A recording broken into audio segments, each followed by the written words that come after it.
Yo, what's good, YouTube? In today's video, I'm going to be showing you guys the top long-range meta options here for you guys to run in Warzone. And these are just the best possible guns for you to run at range. So let's hop into it here with our first gun, which is the DG58 LSW LMG, something that I think is criminally underrated. And of course, I have 3 plates on the firing range here to showcase this. So look at that. Low recoil. All I'm doing is basically pulling down on the stick. And with that, you're gonna have an absolute banger LMG build. Let's get in here and show you guys the attachments for this thing. So this will have a decent bit of kick if you don't build this the right way. And I will say that, so we have a couple of options in here and for our first attachment. So we're gonna go for the X10 ported 290, which is going to be something that's really going to help us out because, you know, we're trying to control this thing at those longer ranges. But if you don't want to go for that, you want to stay off the radar, just go down here and throw in that VT7 Spirit Fire, and that is going to be your other option, though you will have a little bit more recoil. So it's one of those things, one of those trade-offs you're going to have to be able to deal with. So it's kind of up to you on that regard. Next up, we're gonna go into the barrel section and throw in the Woody long barrel, increasing aiming idle sway, bullet velocity, and range, of course, recoil control and gun kit control. We do actually get some pretty nice benefits here of 15 for 15%, and of course then 18%. And of course, our recoil control is 4, 6, and 6. Though we do lose a little bit of our mobility, which is not something we're worried about. This is truly an LMG, and we're using it at long range. Now we're gonna go on down to the underbarrel section, throwing that Bruin heavy support grip. I mean, listen. This is just a try and true underbarrel. We run this on so many of our different guns. It's really, really good. So definitely recommend for you guys to check this thing out here. It's just the best thing you can possibly run for this gun's underbarrel. And then we're gonna go on back here to the optic, which is gonna be that Choreo Eagle Eye. Something I do personally, which sometimes, you know, can't help with some of that recoil control, at least that visual recoil, is instead of throwing on like a Choreo Eagle Eye, I go throw on something like a red dot sight of choice, which for me is probably going to be like a Night Arm model 2023. And I've frequently done that with my longer range options because I primarily play Resurgence. So that can actually work out really well. And you guys can totally try this out. It's up to you. But then our last attachment in here is going to be that recoil reduction butt plate, giving us more recoil control here of 19%, 12, and 12%, which does help out because, like I said, even though I was in the firing range and pulling down, I wasn't moving at all, so I wasn't getting that rotational aim assist. But still, just having to pull down there, I mean, it's gonna have a little bit of recoil, but it's gonna be truly effective at those longer ranges, having incredibly fast TTK. So that's my full build there for the DG58 LSW. All right, now we got one of my favorite guns to run, which is going to be the Ram 7. This is seriously pretty much my favorite Resurgence assault rifle. It's just so good here. Of course, we have the 3 plates on, but this right here, I mean, got that initial kick,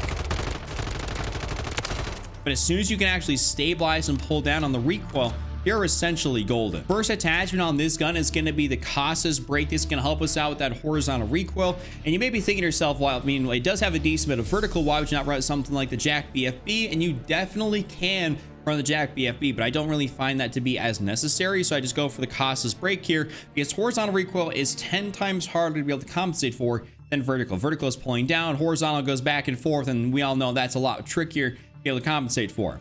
After that, we're gonna go into the barrel section, and I go throw in the Cronin Headwind long barrel. So this does not give me any sort of recoil control benefits, though the XRK Cormark Heavy, which is the other barrel people run, definitely does. So you can do that, but keep in mind something that I like as a personal preference is I have an 897 meter per second bullet velocity with this barrel, but I get pretty much almost 1,000 with this one here, and my effective damage range is at a plus 21%, giving me at that 40 meters, whereas this only gives me to that 37. So I like having a little bit more on that, this 12 and 13% as opposed to 21%. So that's just one of those things. I feel like I can take a little bit more recoil and have a little bit more damage range on it as opposed to the other way around. So I'd prefer that, but you can run both and not be wrong pretty much either way. Of course, we go throw on the Bruin Heavy support grip here for our next attachment. This is just kind of what I always run here. Works out really, really nicely, so definitely recommend that. Of course, we happen to throw on the 60-round drum here. 60-round mag is just, you know, I'm a 60-round mag kind of guy. It's the only thing to be able to run on this gun. I mean, you're never going to run that 40. It just does not make sense. It's not like it's an SMG. We are thinking about close range. You are, you know, long range gun. So we're trying to have as much rounds or as many rounds as possible, you know, within reason. Some of those magazines don't make sense, but this, you know, definitely does.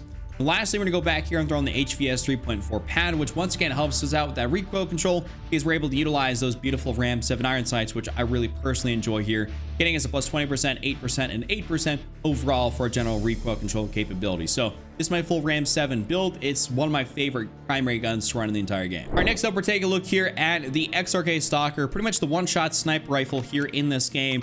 And for whatever reason here, I tested this out in the firing range. It doesn't like to one-shot into the head in the firing range.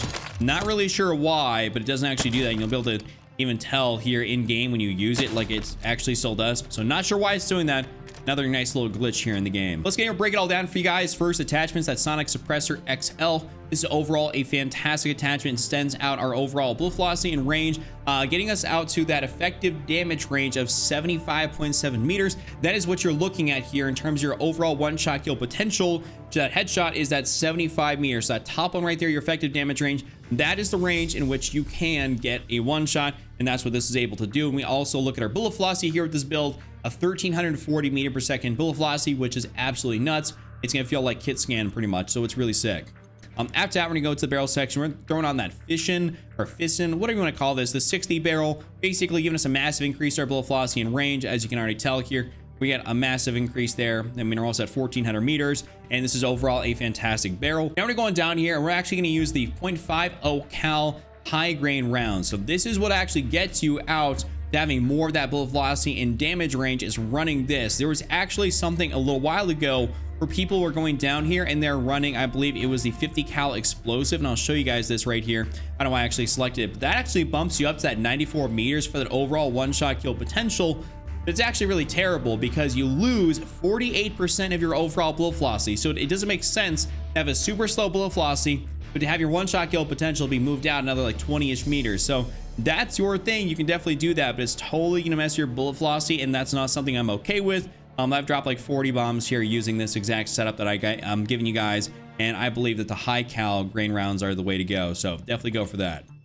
Now we're going back here and we're throwing that no stock attachment just to make ourselves a little bit faster. People can run like a laser instead of like a no stock or something like that. But I prefer that because I'm trying to be a little bit aggressive. I like being an aggressive sniper, not necessarily sitting back. I'm not like one of those like, you know, sit back camp snipers. I'm running around here with like my Ram 9 or something like that. I'm being pretty aggressive with it, so I like running that no stock.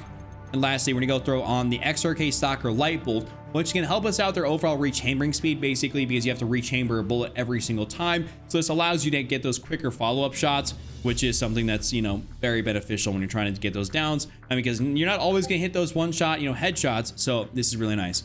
But this is my full build right here. Definitely try out the one-shot XRK. Now for a beautiful battle rifle right here, the MTZ 762. This is an absolute like unit of a gun. I've covered this in my top, you know, meta videos just in general, but this is insanely good. So, I mean, look at that. It basically doesn't move all that much. You're just going to be absolutely deleting people at range. First attachment is the Casas Break L. So this is overall really, really good.